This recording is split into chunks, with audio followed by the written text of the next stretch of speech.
జై శ్రీరామ్. శ్రీమాత్రే నమః. శ్రీ గురుభ్యో నమః. 2026 సంవత్సరం మార్చి నెల 11వ తారీఖు ఖగోళంలో గోచారంలో ఒక విశిష్ట అంశం చోటు చేసుకుంటుంది. దేవగురువైన బృహస్పతి వక్రత్యాగం మార్చి 11వ తారీఖు జరుగుతుంది 2026 సంవత్సరం. తదుపరి జూన్ 2వ తారీఖు, జూన్ మొదటి వారం వరకు, మొదటి వారానికి ఆయన కర్కాటక రాశిలో ఆయన బంగారు పాదాన్ని మోపుతున్నారు. ఈ వక్రత్యాగాన్ని అనుసరించి ద్వాదశ రాశుల వాళ్ళకి, ద్వాదశ లగ్నాల వాళ్ళకి కూడా ఎలాంటి ఫలితాలు ఉండబోతున్నాయో మనం ఇప్పుడు ఒక్కసారి చూద్దాము.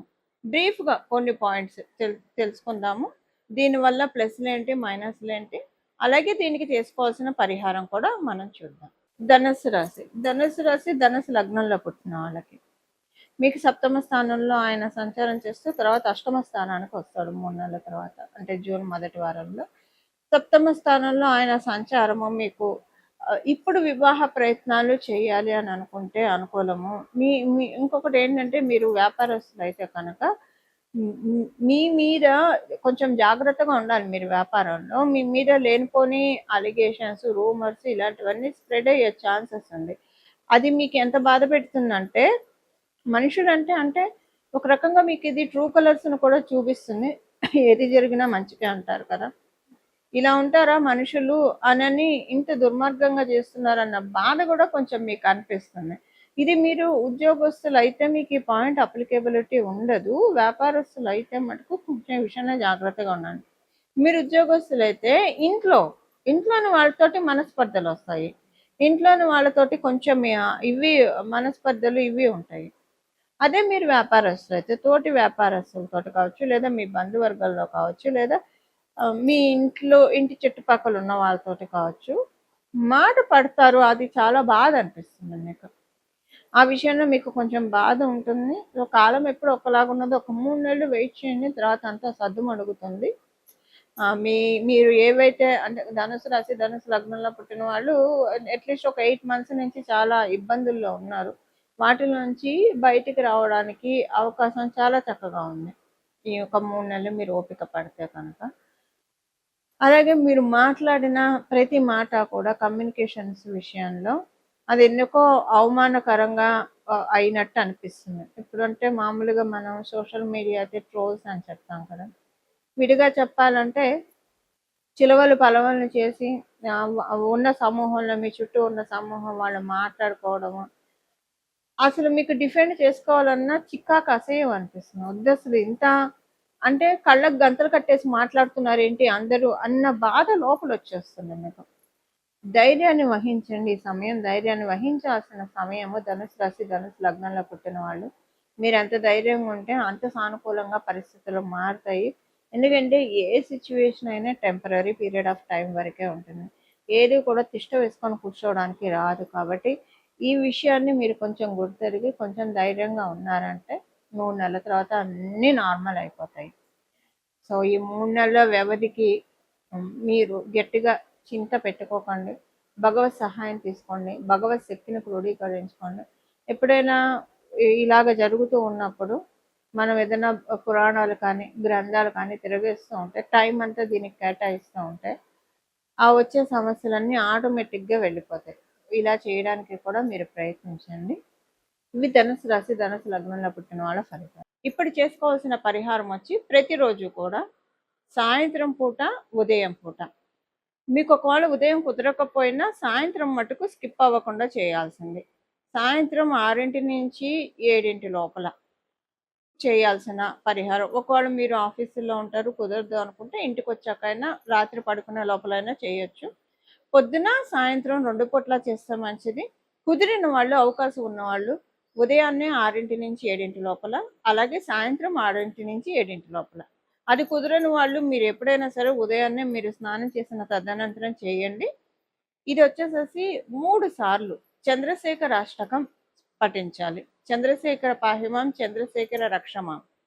ఈ అష్టకాన్ని, చంద్రశేఖర అష్టకాన్ని పఠించడం వల్ల ఇప్పుడు గురు భగవానుడు జీవకారకుడు.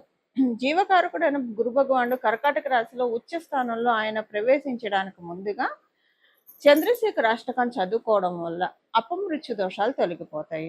అంటే చంద్రశేఖర అష్టకం ఎవరైతే పఠిస్తారో వాళ్ళు యమధర్మరాజుకి భయపడక్కర్లేదు అని మనకి ఆ అష్టకంలోనే ఉంటుంది. అంటే అపమృత్యు దోషాలంటే ఒక్కొక్కసారి మనిషి ప్రాణానికనే కాదు, మనకొచ్చే సమస్యలు కూడా అలాంటివే. ఇప్పుడు మనకేదన్నా యాక్సిడెంట్ ఏదైనా జరిగితే అది శరీరానికి జరుగుతుంది. ఓకే. ఒక్కొక్కసారి అవమానాలు కావచ్చు, లేదా పరిస్థితుల రీత్యా మనసు చాలా బాధపడుతుంది, కలత చెందుతుంది. అంటే అది మనసుకి జరిగిన యాక్సిడెంట్‌గా మనం భావించుకోవాలి. సో, ఇలాంటివేవైనా సరే మన జీవితాల్లోంచి, అంటే ఏ దౌర్బల్యం అయినా సరే, ఆర్థికంగా కావచ్చు, మానసికంగా కావచ్చు, ఆరోగ్యరీత్యా కావచ్చు, ఏ రకమైన సమస్యలు ఉన్నా సరే చంద్రశేఖర అష్టకం చదువుకుంటే చాలా మంచిది. మీకు చదవడానికి కుదరకపోతే కనీసం వినండి, 3 సార్లు వినండి. 3 సార్లు చదివితే మంచిది. మామూలుగా కూడా మనకి అనురాధ ప్రతి నెల కూడా అనురాధ నక్షత్రం ఉన్న రోజు కనుక చంద్రశేఖర అష్టకం చదివినా విన్నా కూడా చాలా మంచి మార్పులు మన జీవితంలో చోటు చేసుకుంటాయి. ఎందుకంటే మనకి దీర్ఘాయువునిచ్చేది 9 గ్రహాల్లో లాంగ్విటీనిచ్చేది సాటర్న్, శనేశ్వరుడు. అనురాధ నక్షత్రం శనేశ్వరుడికి సంబంధించిన నక్షత్రం. ఈ నక్షత్రం రోజు అనారోగ్యంలో ఉన్న వాళ్ళు కావచ్చు, లేదా ఆరోగ్యం కోరుకున్న వాళ్ళు కావచ్చు, జీవితంలో అంతా సాఫీగా సుఖంగా సాగిపోవాలని కోరుకున్న వాళ్ళు, ఎవరితోటి ఎలాంటి భేదాభిప్రాయాలు లేకుండా అంతా కూడా చక్కగా మన జీవితం సాగిపోవడానికి ఇలా మనకి రకరకాల కోరికలు ఉంటాయి. అలా ఉన్నవాళ్ళు అనురాధ ప్రతి నెల కూడా అనురాధ నక్షత్రం రోజు ఇది చదువుకుంటే చాలా మంచిది. ఇప్పుడైతే మనకి గోచారంలో ఈ విశేషాంశం ఉండడం వల్ల ప్రతిరోజు చంద్రశేఖర అష్టకం 2 పూట్ల ఉదయం మరియు సాయంత్రం 3 సార్లు, ఉదయం 3 సార్లు, సాయంత్రం 3 సార్లు చదవడం కానీ వినడం కానీ చేయండి.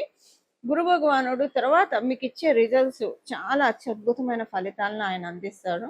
మనకి పరాశర సంహితలో ఒక విషయం ఉంటుందండి. గురు భగవానుడు ఎవరికైతే లగ్నంలో ఉంటారో, వాళ్ళున్న రాశిలో కావచ్చు లేదా లగ్నంలో కావచ్చు, ఎవరికైతే ఉంటారో వాళ్ళు కనుక శూలధారికి ఒక్క నమస్కారం చేస్తే వాళ్ళకి ఉన్న, అంటే వాళ్ళకి ఎవరైనా ఇబ్బందులు పెడుతున్నా, పరిస్థితుల రీత్యా ఇప్పుడు నెగిటివ్ ఎనర్జీస్ ఇబ్బందులు పెడుతున్నా, మనుషులు ఇబ్బంది పెడుతున్నా, ఎలా ఉన్నా సరే ఒక్క నమస్కారం ఆయనకి చేయడం వల్ల అవన్నీ పటాపంచలైపోతాయని మనకి పరాశర సంహితలో ఉంది. శూలధారి అంటే పరమేశ్వరుడు.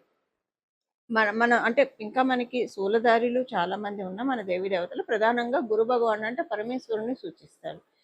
చేయడం వల్ల చాలా మంచి ఫలితాలు వస్తాయి. ఇప్పుడు అందరికీ జాతకంలో ఇలాంటి గ్రహస్థితి ఉండాలని ఉండదు కదా. అందరికీ గురు భగవానుడు లగ్నంలో ఉండాలని ఉండదు, వాళ్ళ రాశిలో ఉండాలని ఉండదు. ఉన్న వాళ్ళకి ఇప్పుడు ఇది చేయడం వల్ల ఇంకా నక్క తోక తొక్కినట్లే. లేని వాళ్ళు కూడా ఈ బలాన్ని తెచ్చుకోవడానికి, ఇప్పుడు మన దగ్గర ఒక వస్తువు లేకపోతే కొనుక్కొచ్చుకుంటాము.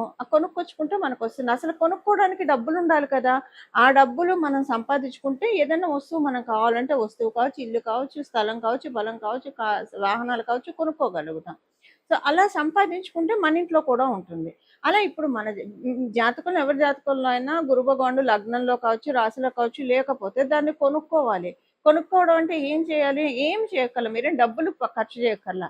మీ సమయాన్ని వెచ్చించాలి. మీ సమయాన్ని వెచ్చించి ప్రతిరోజు 3 సార్లు కనుక జూన్ వరకు ఉదయాన్నే సాయంత్రం చదవడం వల్ల మీ జన్మజాతకంలో లగ్నంలో లేదా రాశిలో గురు భగవానుడు ఉన్నా లేకపోయినా కనీసం 3 years వరకు మీరు అలాంటి తదనుగుణమైన ఫలితాలను తీసుకోవడానికి ఒక ఎలిజిబిలిటీని తెచ్చుకున్నట్లు అవుతుంది. ఒక ఎలిజిబిలిటీ.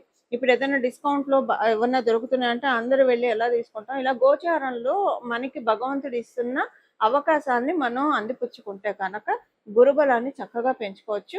ఇప్పుడైనా కదా, నేను మళ్ళీ ఇంకొకసారి చెప్తున్నాను, ప్రతి నెల అనురాధ నక్షత్రం ఉన్నప్పుడు కూడా చంద్రశేఖర అష్టకాన్ని 3 సార్లు ఎవరైతే చదువుతారో, శ్రద్ధతో భక్తితోటి చదువుతారో, వింటారో వాళ్ళకి చాలా అంటే చాలా ఉత్తమమైన ఫలితాలు వస్తాయి.